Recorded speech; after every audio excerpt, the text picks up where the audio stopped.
pain in my chest. I had a racing heart.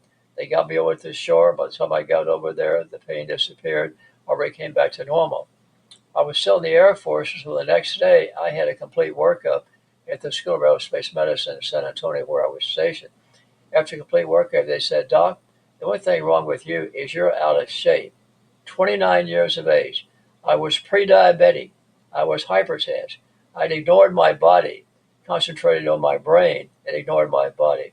I lost the weight within 6 months, ran my first marathon a year later. I ran for 40 years, 38,000 miles, the Boston Marathon twice. And all those problems I had disappeared. This is Conversation Balloons, a podcast of interviews with experts and friends about all things generational. I'm your host, Leah Farish. This episode is sponsored by the Herzog Foundation. With us today is Kenneth Cooper, MD. He pioneered health and wellness programs starting with his work in the military and with NASA. He trained the 1970 Brazilian soccer team to World Cup victory. He spearheaded the removal of trans fats from common foods. And he's the founder and chairman of Cooper Clinic and the Cooper Aerobic Center in Dallas. His medical degree is from University of Oklahoma, and his master's is from the Harvard School of Public Health. He's a researcher and author who has seen over 150,000 patients, and their average added lifespan under his care is about 10 years. And what achievements you have had, Dr. Cooper. We're so honored to see you today. Thank you. Pleasure to be with you. I was so delighted that you shared your book with me, Grow Healthier as You Grow Older, and that you took the time to sign it for me. I will treasure that. I remember your center from when I was growing up in Dallas, that beautiful property that stood for health and preventive care, and I've always remembered you. So now that you're over 90, well, we don't have to specify, but I'm in my 95th year. I'm 94. oh, I'm happy to say that. well, you have much to be proud of, and yet you give the glory to God. You talk about divine intervention, and what do you mean by that? There's been so many times over the past 54 years, and I started with a room office and 2 employees and a lot of difficulty getting started. Well, I needed some help. And over the last 54 years, there have been so many times I need to make a decision. If I'd gone the way I wanted to go, I wouldn't be here today. And I do use Bible verses all the time in my presentations. In fact, one sitting on my desk is one I refer to as in Isaiah 40:31. You probably know that those that wait upon the Lord will renew their strength. They will mount wings and soar like eagles. They will run and not be weary. They'll walk and not faint. One of my favorite verses. You know, in my notes for this interview, you can't read it, but right here it says Isaiah 40:31. I think of you when I see that verse.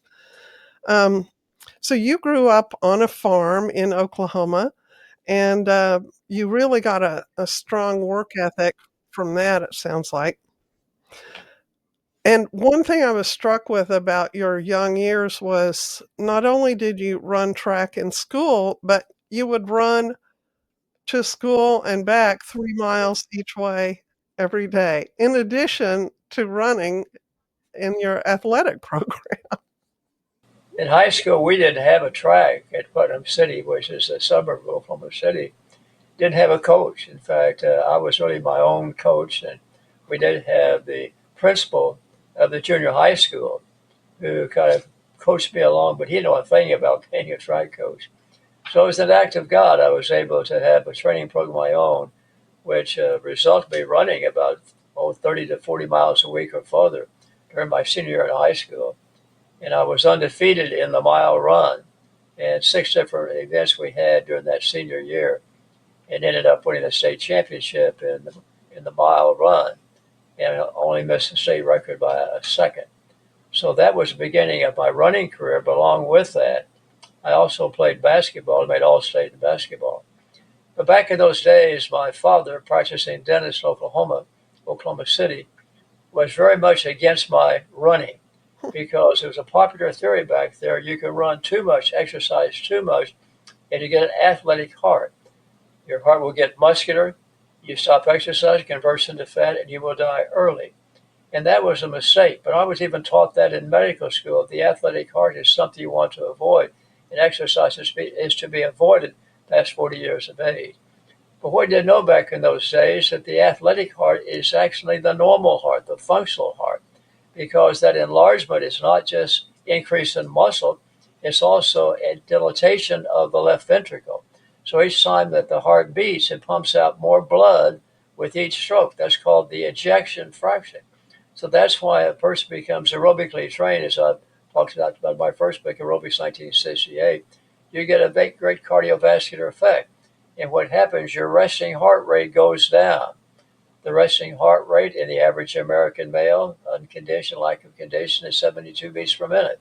Woman is 78 beats per minute. But we find those of us been running and exercising all these years, heart rates run in the 40s and the 50s. Not that uncommon at all, but that's something divine that enabled us to have a conservation of energy. The heart doesn't have to beat as much to get all the body's needs. And that's why endurance athletes are living longer than people who are not endurance athletes. That was a big misnomer that my father never saw me run. He never saw me play basketball. That was his way of rebelling, even though that my mother tried to give many things as she could. But as fate would have it, his resistance against what I was doing resulted in me outliving him 18 years. Oh, He wow. passed away at 77 on my 95th year. It's Well, kind of strange how the Lord works. yeah.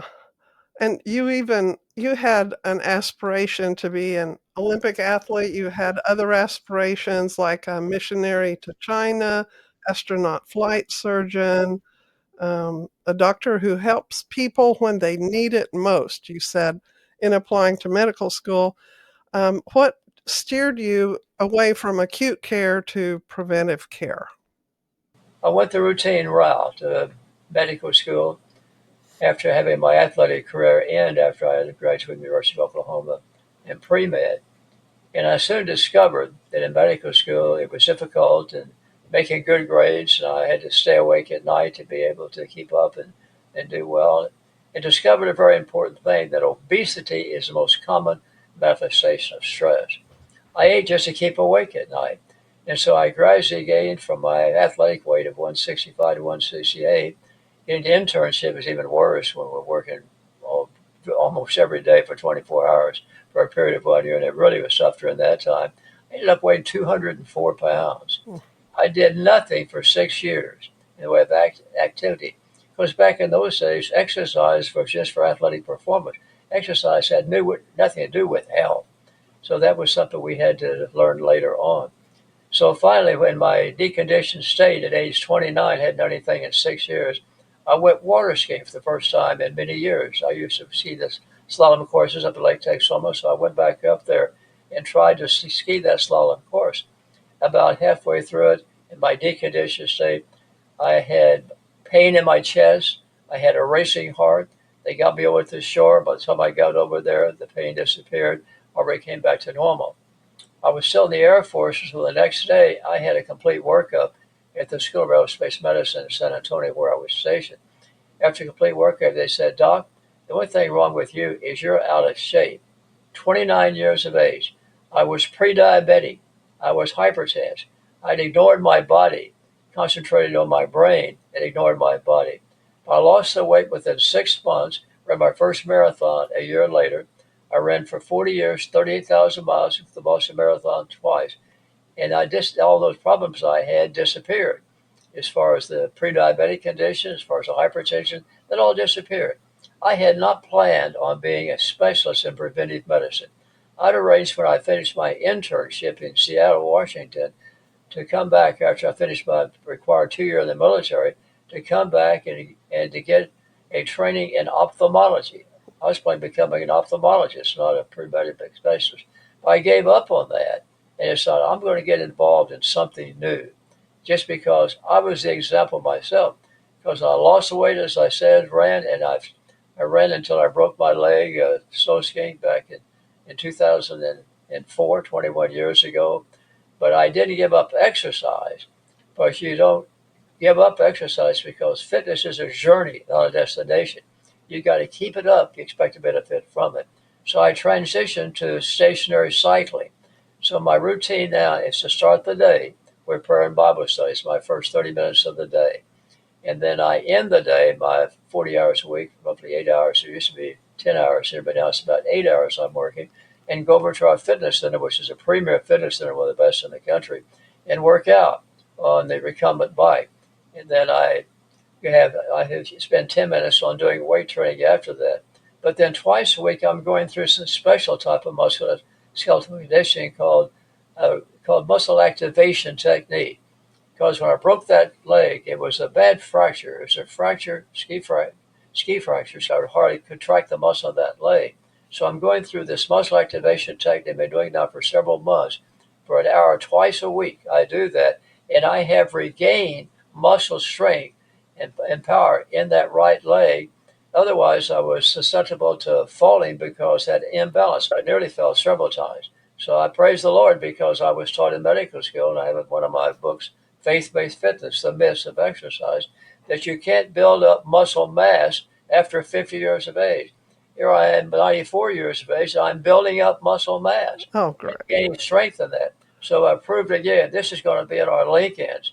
We have several of those now, and to show you can build up muscle mass even at your advanced age.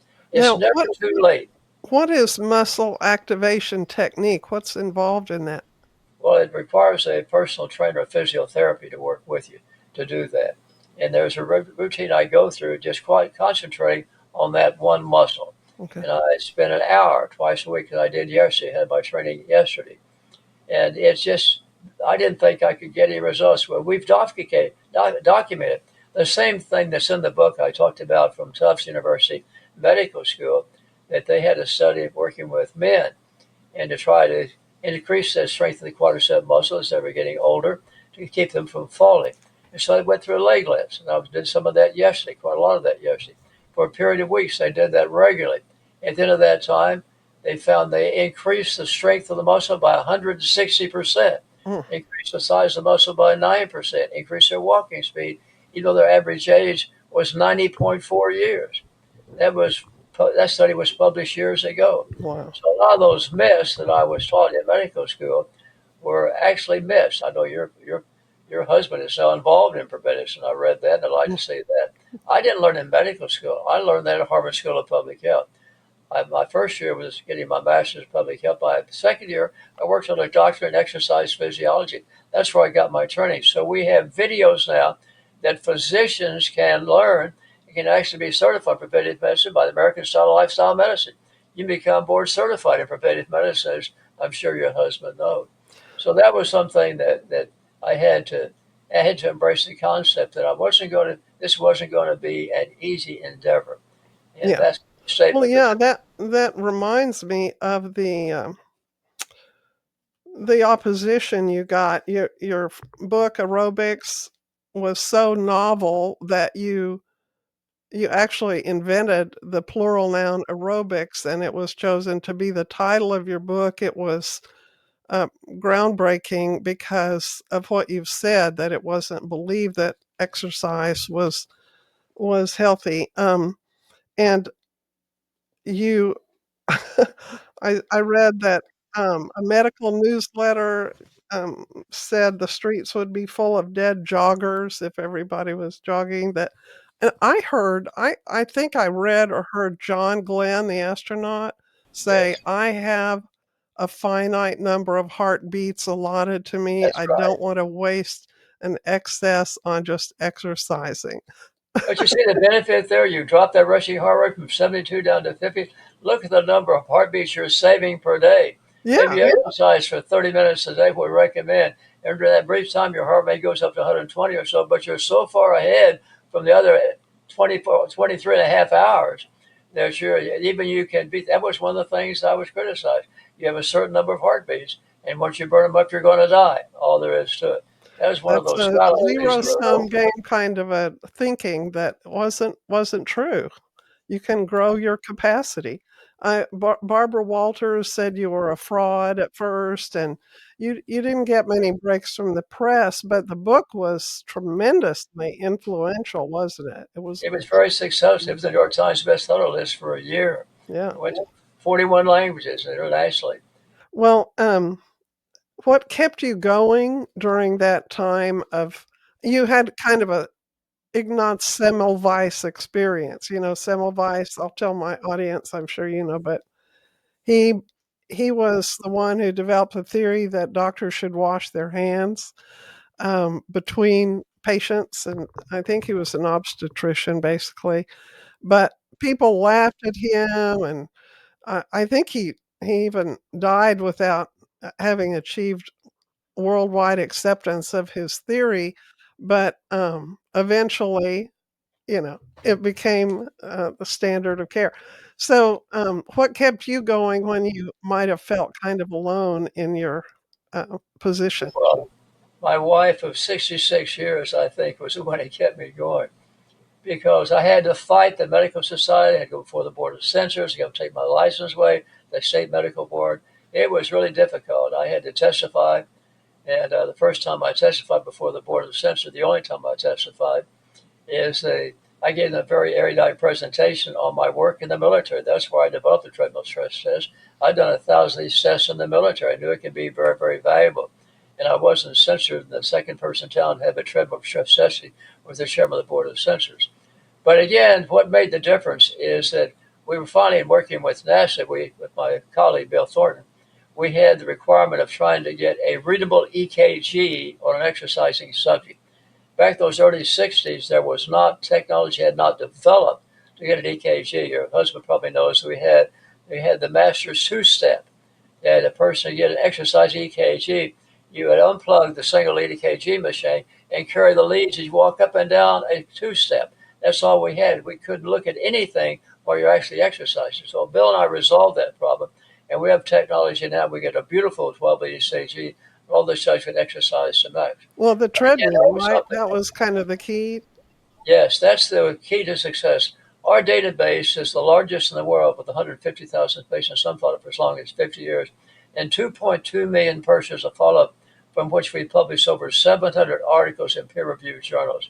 So our database is unique because we measure fitness objectively by time on the treadmill. Hmm. All these international studies, they have the longitudinal studies, they estimate fitness by questionnaire. That's totally unreliable. It doesn't relate at all to what we find on the treadmill stress test. But our stress test is highly reliable. So what we've done too is over 300,000 treadmill stress tests. We found that 16.1% have been abnormal or equivocal. Only 5% of people coming to the clinic know they have a heart problem. Keep in mind, the most common first symptom of severe heart disease is sudden death. People don't get a second choice on that. Yeah. So we're saving lives every day. There's no question about Oh that. yeah. I I love to keep I this love conversation. your quote in the book, and I heard you say this in an interview too, but it bears repeating that the heart, the literal heart, is masterful in its ability to disguise its own problems. Exactly. That's why the first most common symptom is sudden death, unfortunately. But those lives can be saved. And Mm. I've had dozens of people, hundreds probably now, they've said, come to the Cooper Clinic, save my life. Our goal here at the Cooper Clinic is to try to prevent cancer and heart disease. If we can't prevent it, diagnose it early. That's what's made us successful. Now, Improving the value of these examinations. So the average of our patients coming to the clinic, 88.6 years, that's 10 years longer than national average. But they're condensing the time of senility and senescence into a short period immediately prior to death. If I die tomorrow, I've had a marvelous life. I praise the Lord because I know where I'm going after that. I will take that any day, having the last 4 or 5 years of my life when I came recognize my family. now your formula kind of is Cooperizing. What are the 8 factors in being Cooperized? Well, that's the key to success when these people are living longer. They're following our recommendation of getting Cooperized. because what you do for yourself determines how well and how long you live. It's not what the government does for you, the insurance company does for you, or even a physician does for you, unless he or she is trained in preventive medicine or lifestyle medicine. Top on that list is your body weight. Guess your body weight. The standard is body mass index. Type in the computer your height and your weight, you get your body mass index, which is 18 to 25 is normally 25 to 30 is overweight, 30 to 35 is obese, about 35 is morbidly obese. But that's a big mistake because that considers that the body is a cylinder. It isn't a cylinder, majority of people. They have a pot belly, and that's where you have the visceral fat, the dangerous fat associated with many diseases.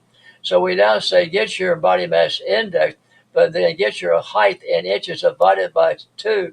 Take half of that, and that should be the maximum circumference of your waist in the standing position through your navel. So if you're 62, if you're 72, 6 foot in height, your maximum waist should be no more than 36 inches. If you're 5 feet, that's 6 inches. Then your maximum circumference of your waist should be no more than 30 inches. Use that combination. That will give you the idea of what your weight should be. Number 2 on that list is proper diet. I try to make it simple. Just 5 is fine, 9 is fine. The number of servings you should be consuming, that's the number of servings of fruits and vegetables you should be consuming on a daily basis. Average American adult, 3.1. Average American children, 1.6. So you can do that very easily. I easily get my 5 servings of fruits and vegetables every day. But along with, I strongly recommend vitamin. And I take a multivitamin once a day, but I take 5,000 units of vitamin D a day. Why? That gives me 7,000 units of vitamin D from what our basic one vitamin has 2,000 units in it. And that's enabled me to overcome the problems associated with COVID-19 and future COVID infection. We've done studies on that because when that COVID virus hits you, then the body has a hyperimmune response called a cytokine storm. And the only thing that suppresses that is vitamin D. We want to take a moment to thank the Herzog Foundation and its growing media network, home to the Conversation Balloons podcast and other incredible faith-focused shows. The foundation is dedicated to strengthening Christian education, helping families, teachers, and entire school communities pass on faith and wisdom from one generation to the next. They do this through free training events, support for new and growing schools, and a media network. Learn more about how the Herzog Foundation is investing in the next generation at herzogfoundation.com. I had Omicron twice, even though I took the shots and the booster shots and all I had was a headache. For 5 days, I quarantined myself. And in my advanced age, I could have died at that time when I was 92 years of age. Mm-hmm. So again, we know that vitamins are important along with your proper diet. Next on that list is you can't use tobacco in any form. There's nothing good to be said about tobacco.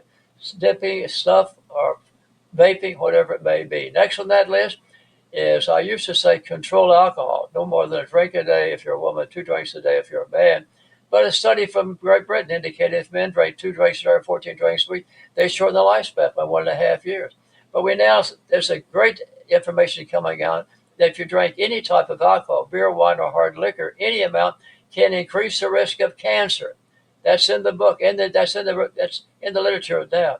And it starts at the mouth, and then the larynx, and the esophagus, and down to the colon, and even the breast is affected. They claim that there's 30,000 women die of breast cancer each year because of the consumption of alcohol. I don't drink at all. I don't smoke at all. So I'm not telling people that you have to quit, but I'd strongly encourage you to quit drinking because of all this new revelation. Next on the list, you got to control stress. It's not stress that kills the way you handle stress. The great stress gentleman from Montreal, Canada, Hans Hay, once said, "The stress is the spice of life." What'd life be like? There's no runs, no hits in my era. One of my 20 books is entitled Can Stress Heal? Because good stress can heal. And I control the stress in my life after a very busy day by working out. I burn up the stress physiologically before I go home. Other thing very important, you must get at least 7 hours of sleep. You want to reduce dementia? Get 7 hours of sleep. That's very important. And the next on that list is you need to get an examination of some type. Now we have the second most efficient examination in America. We're only behind the Cleveland Clinic, and we do a lot more exams than they do, average of 40 a day. So we got the world listening to what we're doing now. That's all I keep saying. Praise the Lord. Oh, that's absolutely reason to praise the Lord. We are seeing more talk in among the public about preventive care, and what do you think of the recent efforts in the Department of Health and Human Services for getting a healthier diet and more exercise, especially for younger people? As I've been saying for years, our kids are fatter and less fit than they were many years ago because of these reasons. Number one, they eliminated PE and replaced the math and science and reading, not realizing that what affects the body affects the brain, heart affects the brain. So they eliminated PE. Number two, they no longer walk to school, ride their bicycles, so they're being driven to school, driving their cars to school. And number three, they're watching up to 40 hours a week screen time. And number four is they're eating the fast food restaurant. Those are basic things. It's not the dyes of the food and all. This caused the kid to be fatter and less fit. So in the book, you'll see the thing we started here in Texas back in 2007 is called Fitness Grab. And it was developed by Dr. Charles Sterling, who worked for us for many years. And it's a test of strength and flexibility from the 3rd to the 12th grade. And we use a shuttle run for the grade school. We use a mile walk run for the kids in middle school and in high school. And there are 6 different things with the flexibility and strength. And we found in our first study in Texas, I had to get Senate Bill 530 passed because I had to raise the money to get enough $3.1 million to get this program implemented into the state of Texas because they wouldn't do it by the government. It was a mandate without funding, is the way it was established. So I got that first study done back in 2008, and we found, testing 1.6 million kids, we found that the more tests that they passed, the better grades they made in school. The more tests that they passed, a decrease in absenteeism due to school. The more tests that they passed, a decrease in violence, in drug gangs, and discipline problems. What do you want for your kids to be? So you've got to put PE back in the school, number one. And it has to be a good quality type of PE, the type that we do have in the state of Texas. I'm happy to say that we're so impressed. This was 2008. We got this up in the state of Texas. And every 2 years, the state governor's given us $2 million to continue that program in the state of Texas. We're the best programs in our schools in Texas of any state in the United States. So we got to come to the kids because a fat child becomes a fat adult. A smoking adult is very likely to have a smoking child as they become an adult. So our parents must set the example. With trying to get the fitness gram test in, I know in the state of Georgia, and I did some for the legislator there, and I got abused because we don't want the government any more involved in the life of our children. I said, I agree, but let's face the fact, you have failed miserably. Somebody has to intervene. So if they could realize, if you want to get America healthy again, follow the recommendations in the book, because they're there exactly how to do it, based upon years and years of research. We in the number 2 list, I didn't mention of getting, the most important one I left out, was getting 30 minutes of exercise, collective or sustained most days a week. That's number 3 on the list. Number 1 is actually your weight, number 2 is your diet, and number 3 is your exercise. And we have been promoting that for many years, but it was in November 1989, we published the most famous article, and that broke the barrier about the value of exercise, making exercise as medicine, entitled Physical Fitness All-Cause Mortality. And what we did in ranking people by the fitness gram test, or by the test on the treadmill rather, very poor, fair, good exercise period. If we get people to move up 1 block on the fitness scale, they increase their longevity by 6 years and decrease decimal causes by 58%. Went all the way out to the end, the top category of fitness, it was only a 9-year increase in longevity and a 65% reduction in decimal causes. So all people had to do, and going from category 1, if they get 30 minutes of exercise, collective for say 150 minutes per week, they'll go at least to category 2, if not category 3. WHO reported back in 2022 or 2022, we have 500 million people around the world that are totally inactive, totally sedentary, at a cost of some $74 billion a year, just treating diseases that are a result of inactivity. So we got the message there in the book. In that article I mentioned, published November 1989, the gym has been referenced almost 10,000 times by other authors. That was the breakthrough, proving that exercise is medicine. Because the final part of this book, I was trying to prove that exercise is medicine, trying to bridge the gap between faddism and scientific legitimacy, exercise and practice of medicine. And the results are too impressive to be ignored. Give us some ideas on what kinds of exercise are the most beneficial. Well, the top five. There's 40 different exercises in the original aerobic book, and we've also repeated it in the latest book. And get those. The top five. Number one is cross country skiing. They have the highest aerobic capacity of any top athletic. Number two are the swimmers because you have more limbs involved. And number three is jogging or running. Number four is cycling. Number five is walking. Now anyone can top five can embrace that. As I said, it's cycling now. It's become a cycling, walking. I walk my dogs every night. I'll tell people you should walk your dog whether you have one or not. Because I do that, the dogs make you walk. Yeah. And I've found, and I know there's some empirical data on this, that exercise improves your mood. And we have such anxiety and depression among our kids now, and they're not getting outside, and these things would certainly address that problem as well. We were the first person to document, it's one of our published articles, that people who are physically fit are less depressed, less of a hypochondriac, improved self-image, and much more positive attitude towards life. We proved that. We're the first one to do that, comparing it with Zoloft and some of these other medications. It was more effective. But the article I want to point out is very important. It's called our Medicare study because we took a group of patients in the book. It's one of the most important parts of the book. We took 28,000 patients. They came to the clinic, average age 50, 21% were women, and followed them for 25 years, got their Medicare data from 65 to 75 years of age. And the only variable we looked at was their time on the treadmill, to look at their blood pressure, their height, their weight, cholesterol, any of that. All we looked at, their level of fitness, telling you how important that is. And so then we compared the top 20 percentile level of fitness versus bottom 20 percentile, all health. And we found the top 20 percentile had 36% less Alzheimer's dementia than the bottom 20 percentile. Oh. And they had 40% reduction in chronic kidney disease requiring dialysis in the bottom category. Now, slow down. You're saying there was a reduction in the occurrence of Alzheimer's. Alzheimer's by 36%. We're the first people to prove that. Wow. It's easier to prevent disease than to find a cure. We're now saying that. That 36% has been duplicated now in other studies.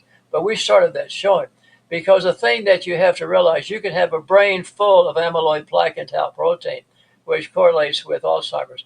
But have not any problem, because you have to have chronic inflammation that activates, that's the spark that lights the fire that activates amyloid plaque and tau protein. You've got to prevent chronic inflammation. That's in the book in detail. And the best way to do that is to lose weight and get in shape and take omega-3. All those things have been shown. I remember your son saying that when you're at a real low point with funding your property there in Dallas, he came in and found you on your knees praying by yourself. Right. And that's another key, I think. Almost lost it, because from 88 to 91, I had declared bankruptcy. I borrowed $15 million to get this project started. You've been here, you know how extensive it is. I had $9.6 million left. Never missed a payment. But then this new bank came in, NCNB, no cash for nobody, we called it, but the National Bank, and called my note. And why they call it? Because on the note, anytime the appraised value of your property is less than outstanding loan, they can call your note. And they appraised my property at $5.6 million. I had $9.6 million left. I fought them for 3 years, 80 to 91. It cost me $300,000 in legal expenses to save it. Almost went back in the Air Force because it was just too tough trying to fight the banks, trying to fight that didn't have any money and all that kind of stuff. But we finally broke the mortgage in the aerobic center in 2024. I have this theory that sweating is really good for us. Have you done any research on the benefits of sweat? Well, exercising to the point of sweat has some merits, that you're getting enough activity. That's one thing. But in one of my major articles, Decision Magazine, I've emphasized the importance of avoiding dehydration, though. At this stage of life, it's equally as important to avoid dehydration as it is to be concerned about sweat. So the more of the sweat you need to come out the food. And that's why I have this big bottle right here that I keep my water here, that I keep drinking that throughout the day. So hydrate is the title of the article in Decision Magazine. as my friends and I have gotten older, I see, they have falls, they have to have a procedure on their heart or something. They have um, things that, as part of the recovery process from their care, they have to refrain from exercise. And or, it leaves them with pain in a certain place. And I've started becoming convinced that continuing fitness means a focus on not letting these setbacks permanently change your exercise program or your fitness program. I think everyone eventually has some setback that they just don't try to come back from. And the older you are, the faster you lose it, the longer it takes you to get it back. It's just reversed during your youth. But Mhm. that's true. And they've been committing people to early graves. Like when I was in medical school, we were taught that once you have a heart attack, if you live in a 2-story house, you got to move to a 1-story house. You can't walk up and down a flight of stairs anymore. It's not safe for you to do that. Now we have people running marathons who've had a heart attack. So we were condemning these people to early graves back in those days. But exercise was a non-entity. We had 150,000 joggers when the first book came out in 1968, and they said the street's going to be full of joggers. What happened? We jumped 150,000 joggers in 1968 to 34 million by 1984. I had a big interview actually with marathon runners from Boston. They pointed out we still have at least 30 million Americans who are still jogging regularly now. And heart disease didn't go up that time, it went down. The fear was there that you can't do these things, and yet we found to the contrary, if they do things the right way. But a very important point I make to all of my patients and people watching this interview, listen to your body. Don't ignore pain. When Jane Fonda came out with Exercise to the Burn, they asked me if I would recommend that. I said, no, that burn could be angina, chest pain from heart disease. You don't want that. Pain is something you want to ignore. Exercise to the point that you're below the pain level. Stop, find out what the cause of the pain is. Don't make that mistake. Right.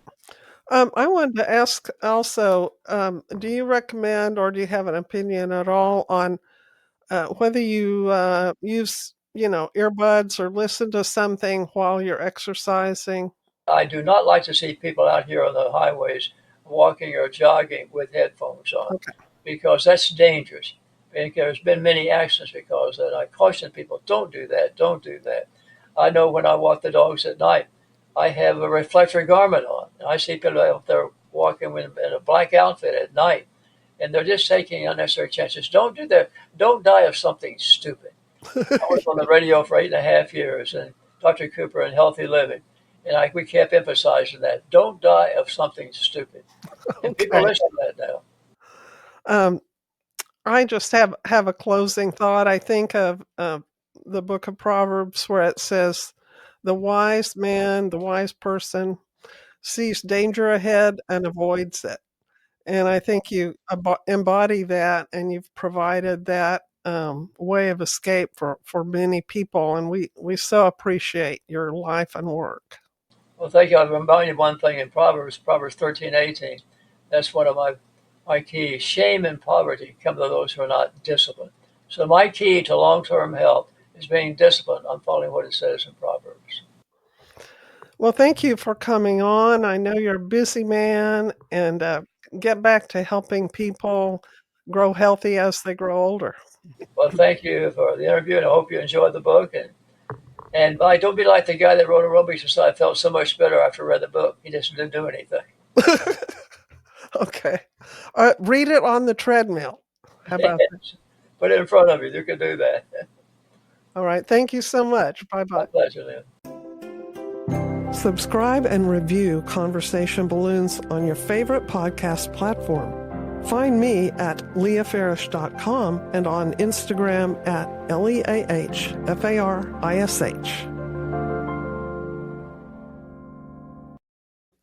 This episode is brought to you by the Herzog Foundation. The views and opinions expressed in this program are those of the speakers and do not necessarily reflect the views or positions of the Herzog Foundation.